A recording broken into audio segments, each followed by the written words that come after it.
Virat Kohli, AB de Villiers, Chris Gayle, Dale Steyn, Brendon McCullum और ऐसे कई बड़े नाम आरसीबी का हिस्सा रहे हैं, जिनमें से विराट कोहली एक ऐसे बैट्समैन हैं जिनके आरसीबी के साथ साथ पूरे आईपीएल में सबसे ज्यादा रन हैं। लेकिन इतने बड़े नाम होने के बावजूद भी आरसीबी आज तक आईपीएल की एक ट्रॉफी तक नहीं जीत पाई है। आखिर इसके पीछे क्या कारण है? क्या इसमें आरसीबी के मैनेजमेंट की गलती है या फिर कुछ और ही रीजन है? आरसीबी में बड़े नाम के साथ साथ उनके कई बड़े रिकॉर्ड्स भी हैं। फिर चाहे वो क्रिस गेल के 175 रन की शानदार इनिंग हो, 150 for Chris Gayle. This is brutal. या फिर विराट कोहली और एबी डिविलियर्स की 229 रन्स की पार्टनरशिप। आरसीबी स्टार्टिंग से ही आईपीएल को डोमिनेट करती हुई आ रही है और इसी कारण उनकी चेन्नई और मुंबई जैसी सक्सेसफुल टीम की तरह पॉपुलैरिटी रही है। इन सब की शुरुआत होती है 2008 से, जहां आईपीएल का पहला सीजन खेला जाता है। बेंगलुरु को लीड कर रहे थे राहुल द्रविड़ और ये सीजन उनके लिए बहुत खराब रहता है, जहां आरसीबी 14 मैच में सिर्फ 4 मैच ही जीत पाई थी और बाकी 10 में उनको हार मिली थी। आरसीबी के लिए ये सीजन बिल्कुल भी अच्छा नहीं था, लेकिन अगले साल वो बाउंस बैक करते हैं और 14 मैच में से 8 मैच जीतकर फाइनल तक जाते हैं। लेकिन फाइनल में लक उनके साथ नहीं होता है और वो सिर्फ 6 रन से मैच हार जाते हैं।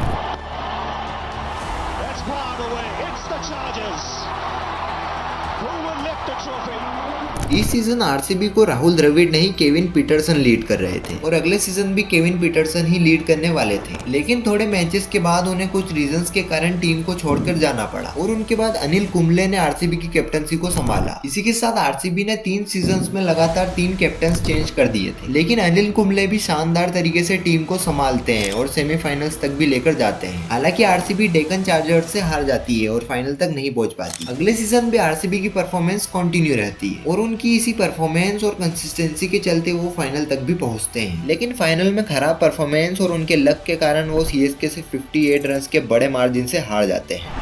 Down the track, looking to loft that over the fence.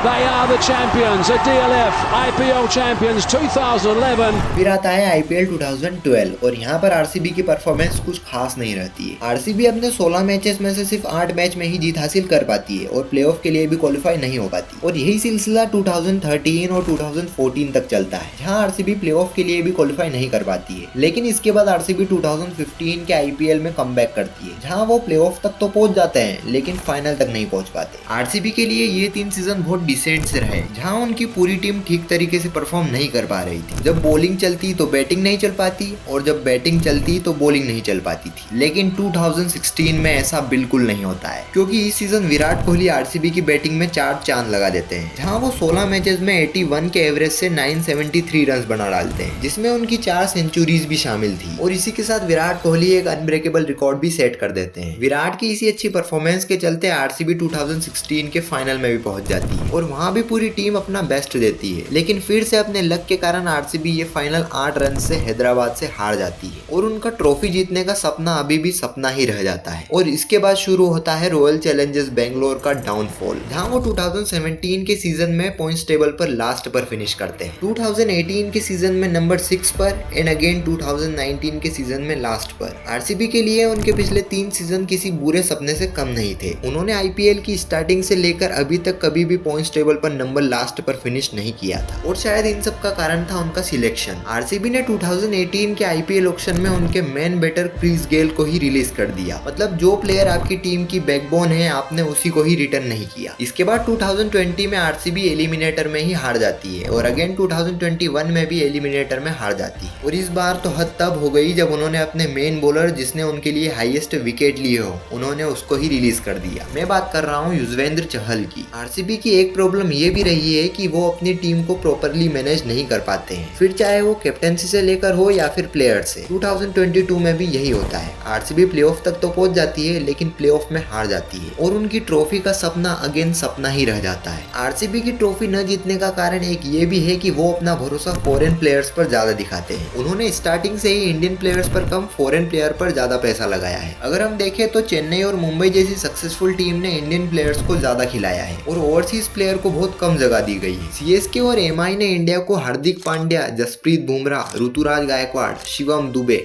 और ऐसे कई प्लेयर्स को बड़ा बनाकर दिया है, लेकिन आरसीबी में ये बहुत कम देखने को मिला है। और उनका एक सबसे बड़ा वीक पॉइंट उनकी बॉलिंग को भी कह सकते हैं। बैटिंग में तो आरसीबी के लिए Virat Kohli, AB de Villiers, Chris Gayle और ऐसे कई बड़े बैट्समैन रहे हैं, लेकिन उनकी बॉलिंग में अगर कोई बड़ा बॉलर रहता भी है तो कोई उसका साथ नहीं दे पाता। आरसीबी की इस हालात के पीछे उनकी मैनेजमेंट और सिलेक्टर्स भी हैं, क्योंकि पहले तो वो सही से प्लेयर्स को सिलेक्ट नहीं कर पाते हैं और जब खेलने की बात आती है तो उनके डिसीजन सबकी समझ से बाहर रहते हैं। 2024 के आईपीएल में आरसीबी के पास टोटल 25 प्लेयर्स थे, जिनमें से उन्होंने 22 प्लेयर्स को मैचेस में खिलाया और ये कारनामा शायद आरसीबी की मैनेजमेंट ही कर सकती है। वेल, देखे तो आरसीबी इतनी बुरी टीम भी नहीं है। वो स्टार्टिंग से ही अपनी परफॉर्मेंस से आईपीएल में डोमिनेट करती हुई आ रही है, लेकिन कभी उनके साथ लक नहीं होता है तो कभी उनकी बॉलिंग या बैटिंग चौक कर देती है। अगर इस साल के ऑक्शन में आरसीबी सही प्लेयर्स को बाय करती है और अच्छा परफॉर्मेंस करती है तो शायद वो इस साल ट्रॉफी जीत सकते हैं। वेल, आपको क्या लगता है, इस साल फाफ डू प्लेसिस को रिलीज करने के बाद आरसीबी की कैप्टनसी क्या विराट कोहली संभालेंगे? मुझे कमेंट्स में जरूर बताना। So that's it in this video. अगर आपको ऋतुराज गायकवाड़ की स्टोरी के बारे में जानना है तो आप इस वीडियो को देख सकते हैं। Until then, good bye.